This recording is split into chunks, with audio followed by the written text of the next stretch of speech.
there everyone, welcome back to GameVine. My name is David. And I'm Tyler. And today we're taking a look at a tabletop take on an old school favorite. This is Tetris Link. And as you can see, the IP is familiar and it's a mass market game, but that doesn't necessarily mean it's a bad game. Well, let's show you how to play it.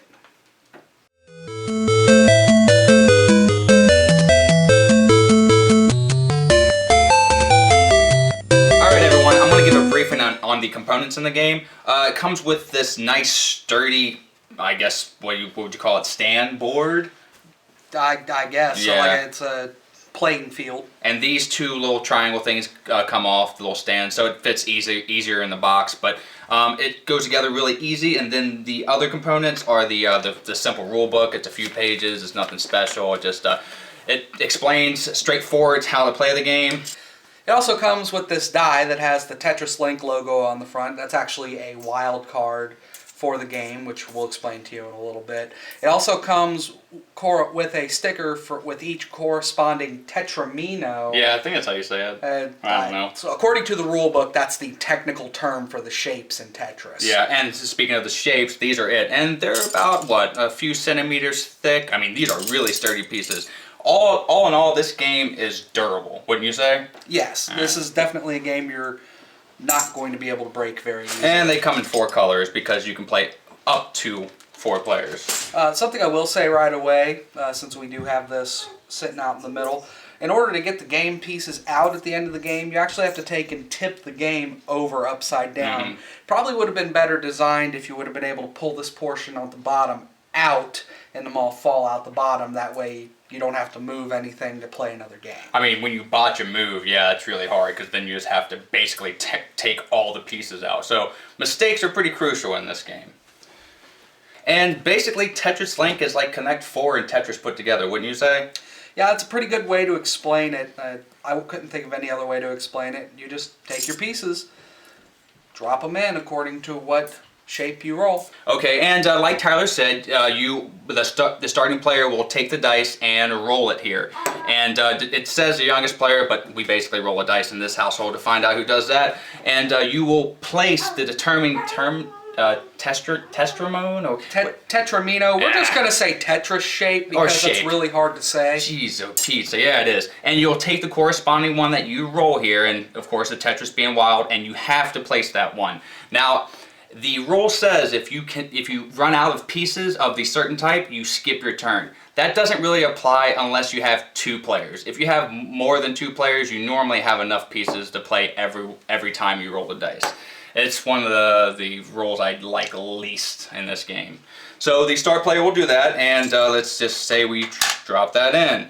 And the next player, just do the same thing. Roll, get their piece, drop it in wherever they want.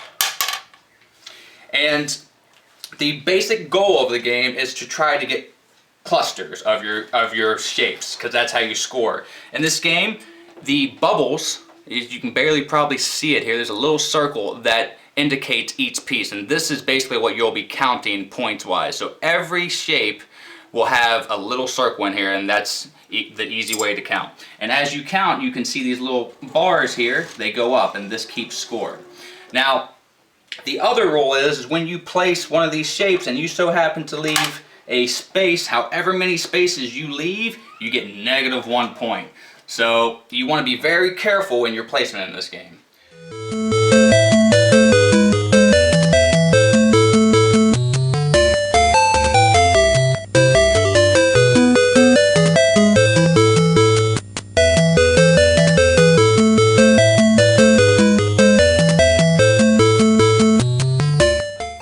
So once you've gotten to a point where you can no longer place a piece on the board without it sticking out of the board, the game is over. Alright, so as you can see, we kept the colors close knit together because that's how you score. Now you at least have to have 3 different shapes together to start that scoring process. So if you have 3 different shapes touching each other, then you start scoring. So you'll have 3 points, and then each additional shape that's connected to that cluster of 3, you start to get points. So you get 4 points if you put 4 shapes. You get 5 points, so forth and so on. And once you add up all those points, then you'll start detracting from your score according to the spaces and you'll count per block on these spaces. Yeah. Which, as you can see, we have some pretty hefty empty areas. Yeah, here. which So would do a lot of negative points. We'd be hurting pretty bad. Red wanted to do some kind of blocking because he wanted to be a butthead, but as you can see, green was able to connect his colors and still score this cluster of points. And that's basically how you play Tetris Link. The person with the most points at the end of the game, of course, wins. Surprise! Alright guys, that was Tetris Link, and as usual on GameVine, we're going to give it a letter grade. We scored it a total of 72, which would be a C-. Yeah, it's got a low C, but I mean, with the mass market games, it's hard to even make a good game, and this actually rose above a lot of the mass market games that I've played in a while. So I mean, this is a fun game, I think. What do you think? I mean, I definitely think it's fun. It's definitely a great kids game. Yeah, it's definitely good for kids. You know, it does feel like a money grab. It feels like, you know, something that they didn't try very hard. Just slap Tetris on there and just let's sell this game. But, you know, still, it's not a bad game. No, it's a decent little game. We discussed it a little bit. We did 2 players for the sake of demonstration. However, we do feel that the game is a lot more fun if you have the max of 4 players. And visually, it amps it up too. You have all the colors Mm. up, and it's a little more competitive. People start blocking big time, right? Right. So, I mean, 72 is a good place to sit for a mass market game in general, and it's a good C- game. So, I don't think there's very much else to say about that. So would you recommend this game for families?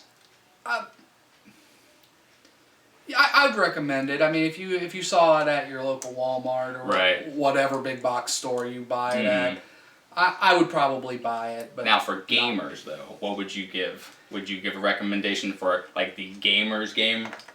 I wouldn't say this is a gamers game. I'd say this is more of a, oh hey, we know Tetris. It's probably going to be fun because it's Tetris. Right. Game. I can get the family to play this, but I really couldn't get many people in our game group to play this other than you. Well, I mean, you have to play these games with me, right? I have, yeah.